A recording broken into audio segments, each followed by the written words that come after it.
Man, I'm chilling. I ain't bothering nobody. I'm just chilling. You know what I'm saying? I go shopping. I give me a mean leather jacket. I think I'm doing my thing. I'm like, I'm my own little planet, right? Nobody. He's always got to try to one up on me, right? Have one up on me. I get a banging leather jacket. This Busta get a leather line up.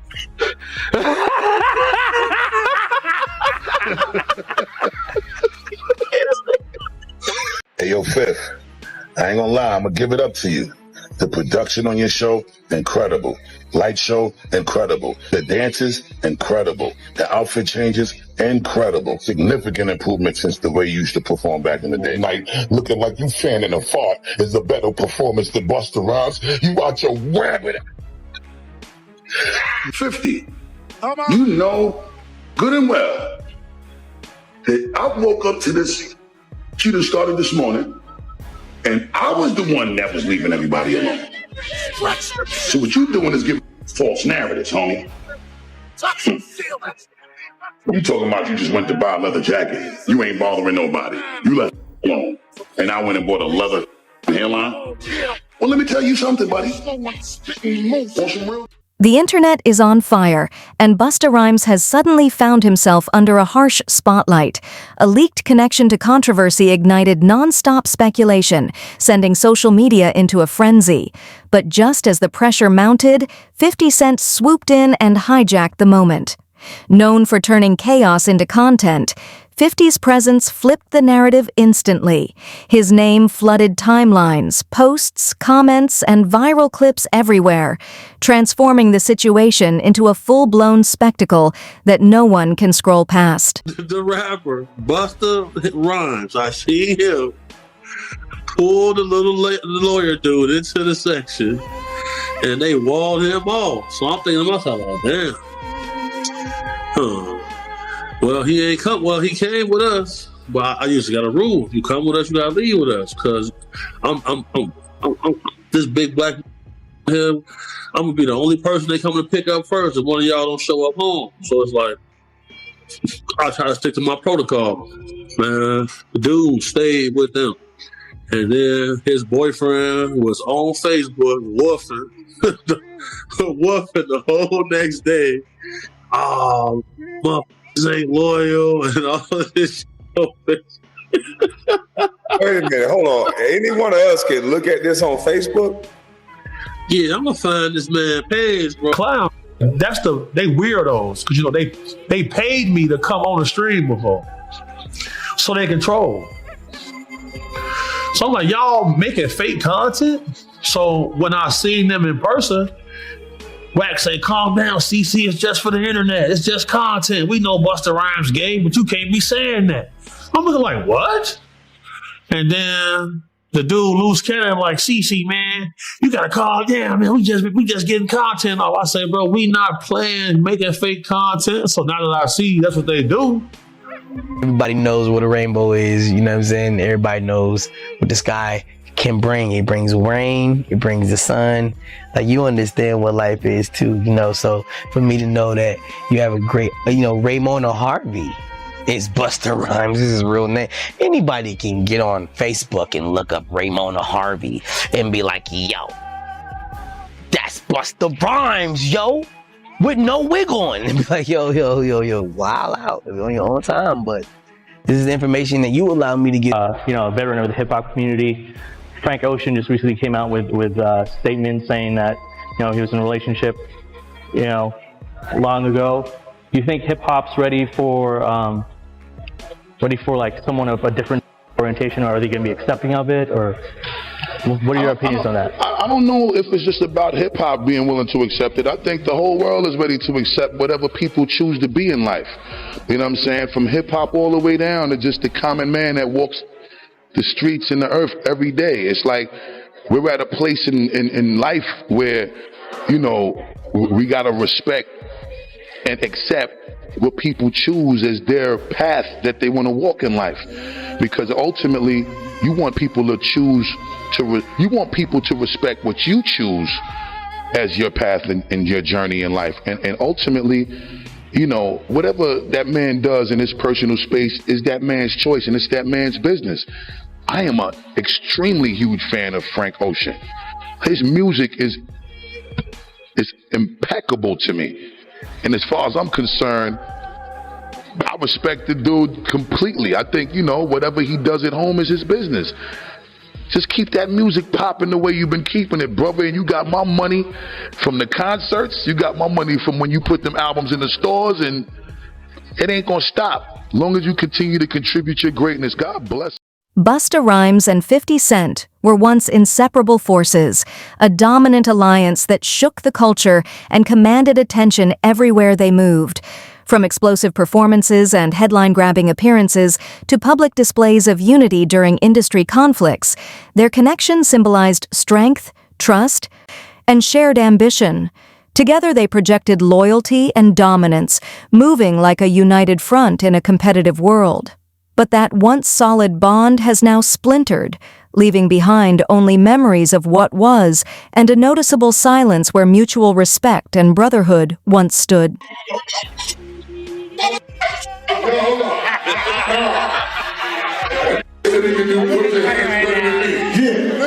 do me a favor, right? Explain you another layer to what you're saying, y'all. That was it right there. Now, Fifth, I'm gonna challenge you for real. What you doing this? What is that, man? It's real pizza. I can't afford nothing, man. All my money's at Western Holdings. Don't worry, we're rich. Where's the mom? Really, it's my birthday.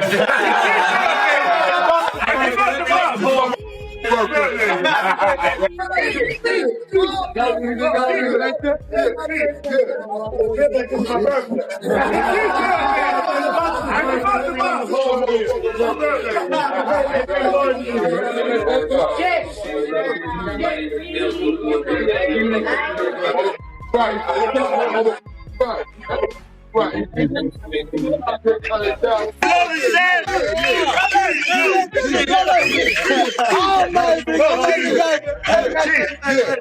I love you.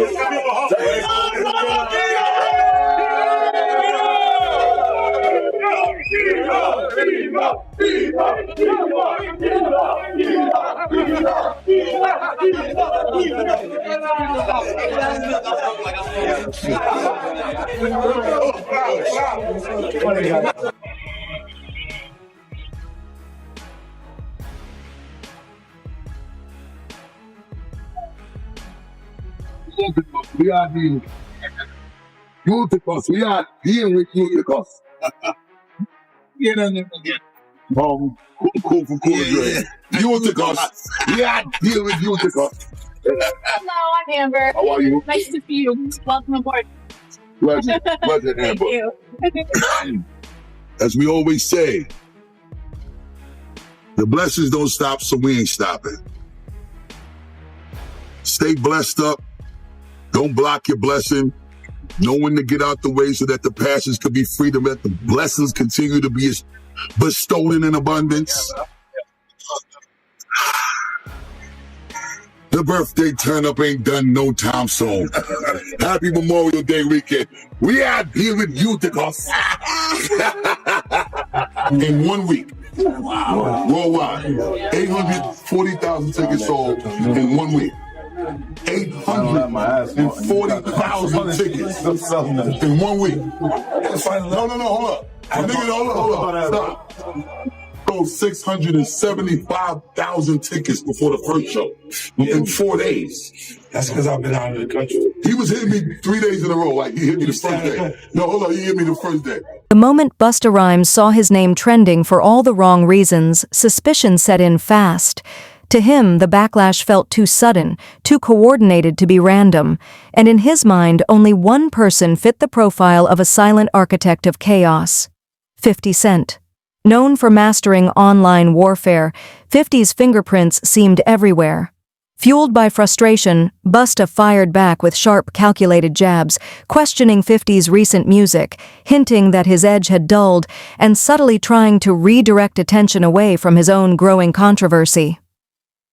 But history has taught the industry one thing: 50 Cent never absorbs a shot quietly, and when he responds, it's never contained. His retaliation tends to ripple outward, pulling others into the blast radius and turning a personal dispute into a full-scale spectacle. Now, with tensions rising, the entire industry is watching, waiting to see just how far this feud is willing to go. Months. We did the first show July 21st. My last show was November 21st. He's still on that same tour. Yeah, man. He don't play with that work. Ever since he first came to Violator and the first Get Rich or Die Trying came out, he was the only one that would jump on a plane like this was a cab. Right. Go get it. That got no problem flying 20 hours somewhere and coming back home the next day. This is how he was from the beginning. So being on that tour and being able to do all of those antics every night, the way it was received was phenomenal. If Busta ever try to film me, hit you with no delay, so what you saying, yo? Silly with that 9 milli, what the devil, yo? Yeah, I do his shit better than him. He better not play with me. I will and perform Busta Rhymes' show. Look, man, if they try to say that if you ever thought that the Busta Rhymes was better than me, you crazy. You crazy, man. You just looking at this the wrong way. Hey, yo, Fifth, I ain't gonna lie, I'm gonna give it up to you. The production on your show, incredible. Light show, incredible. The dances, incredible. The outfit changes, incredible. Significant improvement since the way you used to perform back in the day. Like, looking like you fanning a fart is a better performance than Busta Rhymes. You out your rabbit. Keep fanning the fart. Keep fanning the fart. Hey, yo, what you say, Split? F50, fanning the fart Ferrari. F50, break it down. Fan it down. Man, I'm chilling. I ain't bothering nobody. I'm just chilling. You know what I'm saying? I go shopping. I give me a mean leather jacket. I think I'm doing my thing. I'm like, I'm my own little planet. I ain't with nobody. He's always got to try to one up on me, right? Have one up on me. I get a banging leather jacket. This Buster get a leather line up.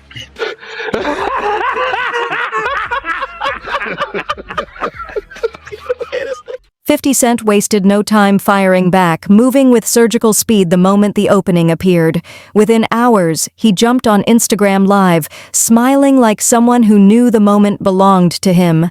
No build-up, no hesitation. He went straight at Busta Rhymes with sharp, calculated shots that landed instantly. The comments erupted, laughter flooded the screen, and fans rushed to capture every second, sending clips racing across social media. Memes followed, timelines lit up, and the moment snowballed into pure digital chaos. But Busta Rhymes isn't new to pressure or public battles. He snapped back just as fast, quick-witted, controlled, and unapologetic, redirecting the energy right back at 50. What started as a response exploded into a full-scale viral standoff, locking the internet in place as every post, reaction, and replay pushed the clash to even higher intensity.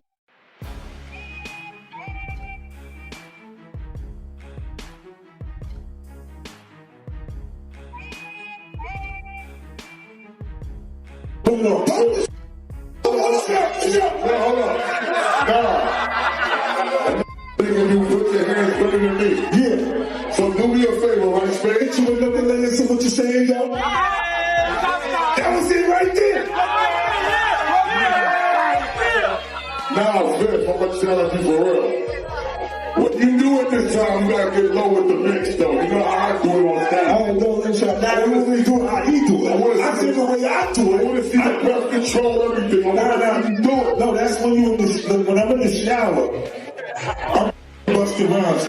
That's not how I do it in the shower. Now, hit you with nothing to answer what you saying, y'all. Sitting with the ice cream, what they giving y'all. Don't stop. Don't stop. And y'all got to pay me big money for this shit. All this is. Yeah. That's it.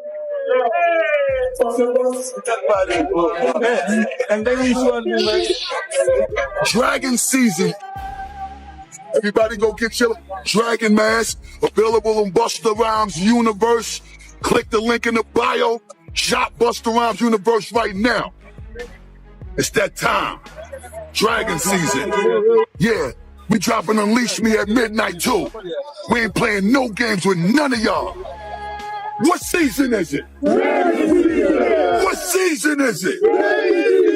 What season is it?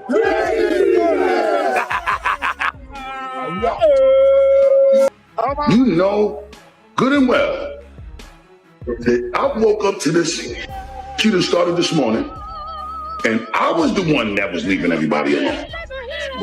So what you doing is giving false narratives, homie.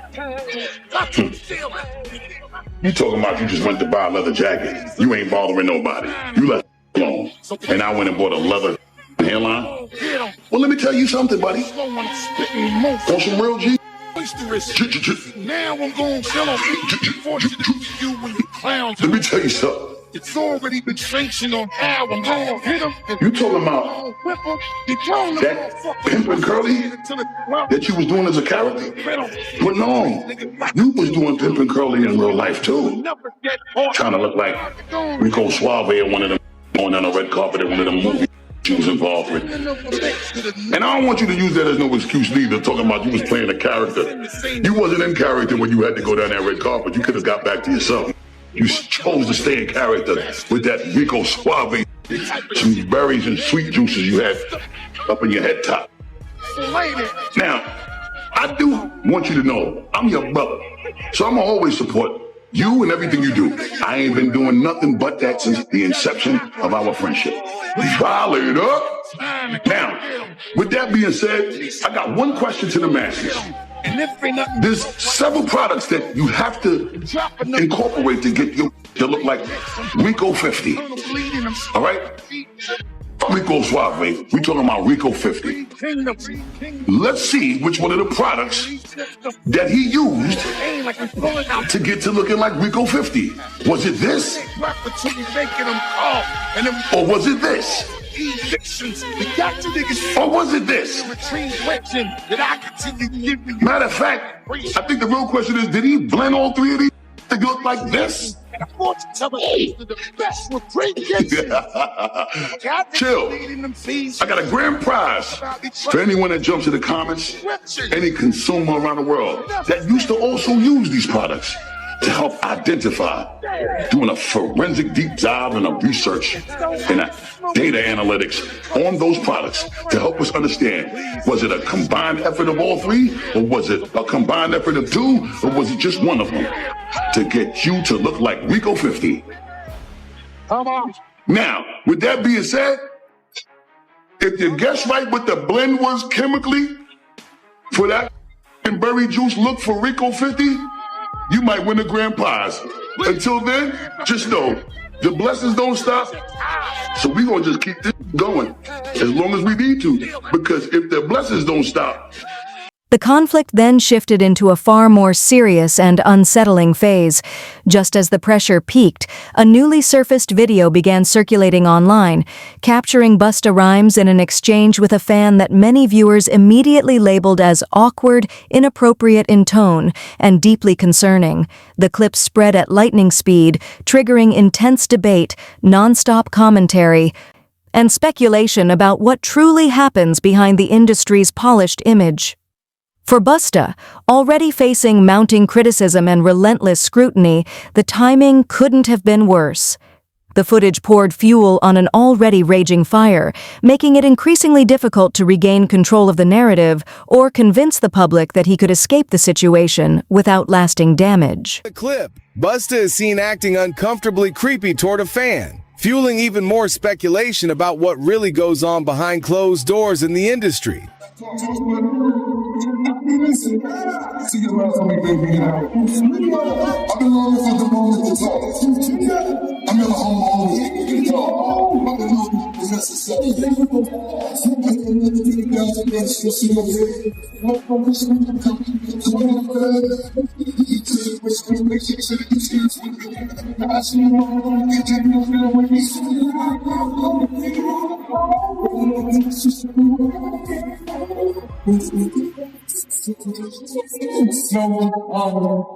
A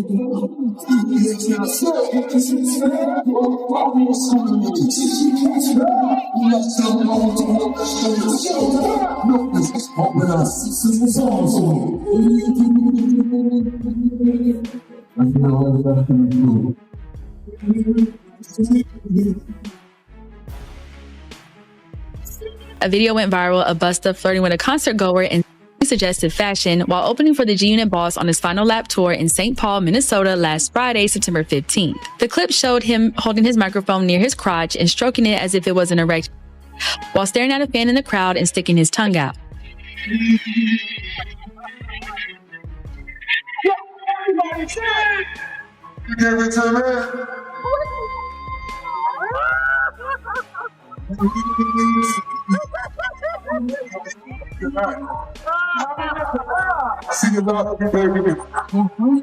After the video caused a stir on social media, with some people horrified by Busta's shamelessly horny behavior, 50 Cent reshared it on his Instagram page on Monday, September 18th, along with a few words clowning his close friend.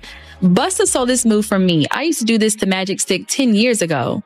Now it just feels dirty, inappropriate, unnecessary. This is giving your old uncle at the barbecue that won't go sit down vibes, right? Busta Rhymes saw the funny side of it as he responded with several laughing face emojis in the comment section. This isn't the first time that 50 Cent has ribbed Busta Rhymes on the road. While backstage during a tour stop in Charlotte, North Carolina in August, he couldn't help but poke fun at him in his oversized jewelry.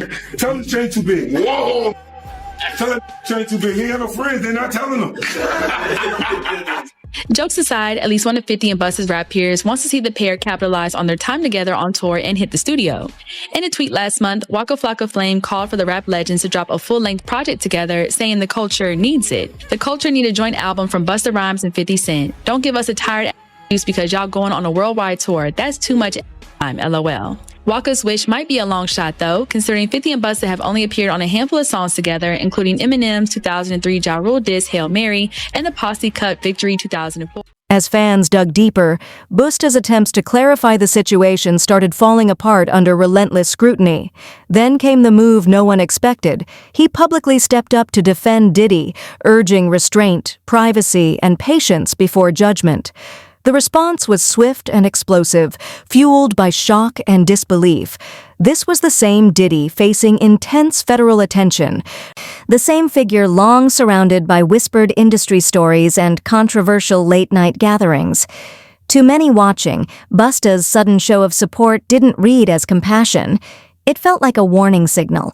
It sparked fierce debate across the culture, forcing people to question where his loyalties truly sit and whether this was a strategic calculation or a reflexive stand that only deepened suspicion. On in the music industry and the headlines pertaining to Diddy, how closely are you paying attention to his case, the allegations, and the things that are coming forward with him? I don't pay attention to none of it. I just kind of like to pay attention to the truth. When that time manifests, then, we'll speak about this, hopefully when that time comes. As far as I'm concerned, I don't really like to speak on situations that I'm not well versed in, and that's not really my situation. You know what I'm saying? But I wish the best for everyone involved. God bless everyone involved. And, I think that we should all kind of be a little more mindful of how much we speak on other things when it's as sensitive as this. And it's incredibly sensitive. It's extremely sensitive, and I think that people don't keep in mind the effect of what their opinion can have. And I think it's really, really important that we reserve our opinions until we understand what the undisputed truth is, because an opinion can detrimentally affect someone short-term and long-term. And I just, from my own learning experiences and being through, none of us are exempt from going through challenges and obstacles and trials and tribulations, some way more intense and extreme than others. But I think at the end of the day, as we go through these things, we learn from them, and we also got to learn how to help people get through them.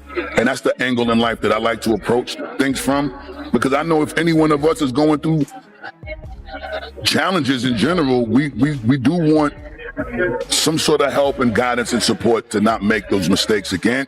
Have you had the chance to speak to Diddy? I spoke to him a few times before, it got a little out of control. But a lot of the times when people are going through things, you got to respect the space and the privacy that they need to process how they're going to deal with the things that they're going through, you know, and I just want to see. As if the timing couldn't have been more dramatic, Diddy caught an unexpected break in the middle of the chaos.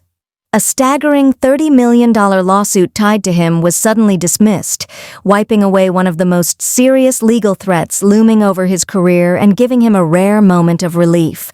The move sent shockwaves through the industry, reframing the narrative almost overnight. But while Diddy appeared to slip free from one battle, Busta's situation only worsened. The scrutiny around him intensified, criticism grew louder, and public doubt hardened into suspicion. One by one, allies went silent or stepped away entirely. The contrast was striking, one figure finding breathing room, the other sinking deeper into isolation. And as the pressure mounted, it began to feel like Busta wasn't just losing control of the narrative. He was running out of anyone willing to help him reclaim it. Celebrating a legal win after a federal judge dropped multiple charges in a $30 million civil lawsuit against him.